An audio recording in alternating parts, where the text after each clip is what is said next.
নতুন করে স্পোর্টসে কিভাবে অনলাইনে রেজিস্ট্রেশন বা নিবন্ধন করতে হয় আজকে আমি মোবাইল ফোনের মাধ্যমে সেই প্রক্রিয়াটি খুব সহজেই দেখিয়ে দেব। অনুগ্রহ করে সম্পূর্ণ প্রসেসটি দেখুন। এর জন্য প্রথমেই গুগল ক্রোম ব্রাউজারটি ওপেন করতে হবে। গুগল ক্রোম ব্রাউজারে ওপেন করার পরে সার্চ অপশনে লিখতে হবে নতুন কুড়ি স্পোর্টস। সার্চ করলে এভাবে একটি পেজ ওপেন হবে এবং এখানে দেখতে পাচ্ছেন নতুন কুড়ি স্পোর্টসের যে ওয়েবসাইটটি সেটি এভাবে ওপেন হবে এবং এখানে নিবন্ধন করুন একটি অপশন রয়েছে, জাস্ট সেই অপশনে টাচ করতে হবে। তারপরে এখানে অংশগ্রহণের বয়সসীমা এবং কি কি ডকুমেন্টস প্রয়োজন আবেদন করার জন্য সেগুলো এখানে দেখতে পারবেন। মূলত সকল ইভেন্টে বালক এবং বালিকার অংশগ্রহণের বয়স হচ্ছে 10 থেকে 14 বছর এবং জন্ম তারিখ হতে হবে 1 সেপ্টেম্বর 2012 থেকে 31 আগস্ট 2016 এর মধ্যে বয়সসীমা থাকতে হবে। তবে দাবা ইভেন্টের জন্য 8 থেকে 14 বছর বয়সের ছাত্রছাত্রী অংশগ্রহণ করতে পারবে এবং এখানে আবেদনের জন্য যে কাগজপত্র প্রয়োজন মূলত অনলাইন ভেরিফাইড জন্ম সনদ, তারপরে শিক্ষা প্রতিষ্ঠান প্রধানের প্রত্যয়নপত্র, সদ্য তোলা পাসপোর্ট সাইজের ছবি। এটি প্রাথমিক এবং মাধ্যমিক বিদ্যালয়ের যে শিক্ষার্থী আছে উভয় শিক্ষার্থীদের জন্যই এই কাগজগুলো অবশ্যই প্রয়োজন।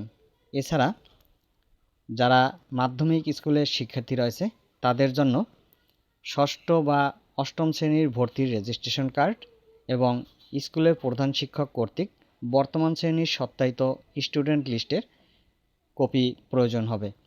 তবে প্রাথমিক স্কুলের যে শিক্ষার্থী রয়েছে তাদের ক্ষেত্রে যে অতিরিক্ত কাগজটি প্রয়োজন হবে সেটি হচ্ছে সর্বশেষ বার্ষিক পরীক্ষার ফলাফলের সত্যায়িত কপি এবং প্রধান শিক্ষক কর্তৃক ক্লাস ও বয়স সম্পর্কিত প্রত্যয়নপত্র।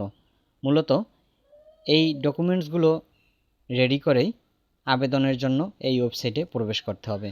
এছাড়া শিক্ষার্থীর যিনি অভিভাবক থাকবেন তার জাতীয় পরিচয়পত্রও সংগ্রহ করতে হবে। মূলত এই ডকুমেন্টসগুলো সংগ্রহ করার পরে আমরা পরবর্তী যে ধাপ রয়েছে সেই ধাপে চলে যাব। এখানে দেখতে পাচ্ছেন বুঝেছি এগিয়ে যান, সেই অপশনটিতে টাচ করব। টাচ করার পরে এখানে খেলোয়াড়ের ব্যক্তিগত এবং যোগাযোগের তথ্যগুলো সঠিকভাবে লিখতে হবে। প্রথমেই খেলোয়াড়ের নাম বাংলায় লিখতে হবে, তারপরে খেলোয়াড়ের নাম ইংরেজিতে লিখতে হবে, তারপরে জন্ম সনদের নম্বর বসাতে হবে।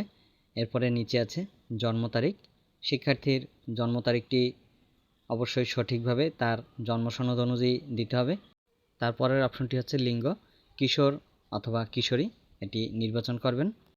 এখানে শিক্ষার্থীর পিতার নাম, মাতার নাম, অভিভাবকের নাম, অভিভাবকের এনআইডি এবং তার মোবাইল নাম্বারটি সঠিকভাবে লিখতে হবে। এরপরে আছে ছবির ফাইল আপলোডের বিষয়। ছবির ফাইল অবশ্যই 2 MB এর মধ্যে থাকতে হবে এবং ছবিটি যেন পিডিএফ, জেপিজি বা পিএনজি ফরম্যাটে থাকে এবং ছবিতে টাইপ করার পরে ছবিটি জুম ইন বা জুম আউট করে সঠিকভাবে বসিয়ে নেবেন। এরপরে শিক্ষার্থীর শিক্ষা প্রতিষ্ঠানের নাম লিখতে হবে, শিক্ষার্থীর শ্রেণী নির্বাচন করতে হবে, শিক্ষার্থীর রোল নাম্বার বসাতে হবে।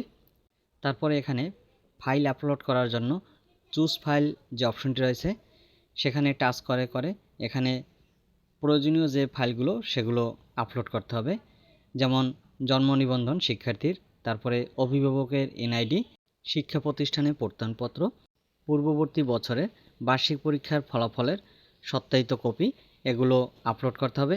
ফাইলগুলো আপলোডের ক্ষেত্রে একটি বিষয় অবশ্যই মনে রাখতে হবে, এগুলো যেন অবশ্যই পিডিএফ, জেপিজি বা পিএনজি আকারে হয়ে থাকে এবং এর সর্বোচ্চ সাইজ যেন 2 MB এর মধ্যে থাকে।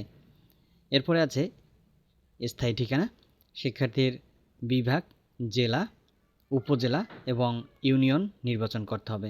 একইভাবে খেলার স্থানেরও বিভাগ, জেলা, উপজেলা নির্বাচন করুন। তারপরে আছে ইভেন্টে অংশগ্রহণ, শিক্ষার্থী কোন ইভেন্টে অংশগ্রহণ করবে এখান থেকে যে কোনো একটি ইভেন্ট নির্বাচন করতে হবে। তারপরে ইভেন্ট 2 হচ্ছে ঐচ্ছিক, এটিতে অংশগ্রহণ চাইলে করতে পারে আবার নাও করতে পারে। তারপরে আছে আবেদন জমা দিন এবং সংরক্ষণ করুন, এই অপশনে টাচ করলেই মূলত আবেদনটি সঠিকভাবে সাবমিট হয়ে যাবে। এরপরে সাবমিট হওয়ার পরে সামনে যে আবেদনটি আসবে পূর্ণাঙ্গ, মূলত সেই আবেদনটি অবশ্যই প্রিন্ট করে সংরক্ষণ করে রাখতে হবে। এতক্ষণ ভিডিওটি দেখার জন্য সকলকে অসংখ্য ধন্যবাদ।